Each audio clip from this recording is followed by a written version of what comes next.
الكثير في الشأن الثقافي.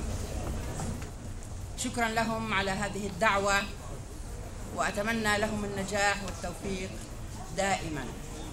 وأخص بالذكر الابن العزيز محمد صوالح. سأبدأ قراءتي بقصيدة لعمان. جئت عمان وكنا طفلتين تشرئبان لأفق قد سما، وكلانا درجت في دربها حيث ترقى للمعالي سلما. جئتها قاصدة أفياءها حينما لوعني حر الظما. طوحتني عاتيات الريح لا سكنا أبقت ولا عشا حما. في فلسطين تكونت دما، وهنا عظمي ولحمي قد نما. زرعت عمان في قلبي وقد أينع الزرع وأزهى برعما.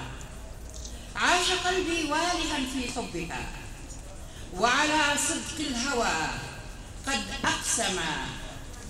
سلمت أيد تبارت وبنت صرح أمجاد فأضحت قمما. قلعة شماء تلقي فيئها للحضارات فصارت معلما. وجبال سبعة راسية شامخات ترتقي نحو السماء. كبرت عمان وانداحت مدى، وألفناها عرينا وحما.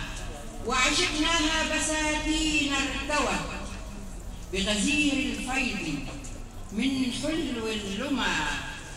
أرضعتنا حبها حانية فغدونا نفتديها بالدماء.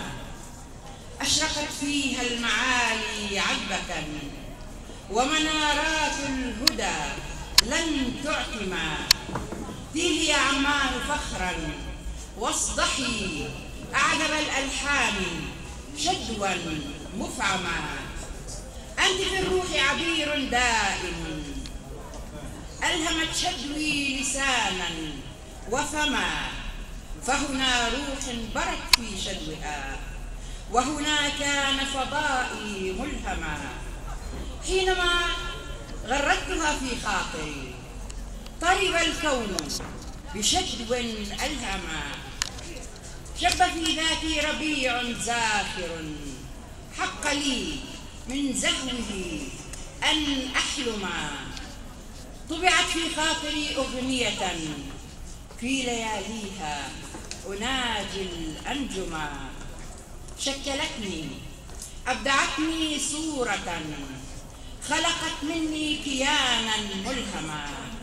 عجنتني من ينابيع صفت ثم راقت في لحما ودما.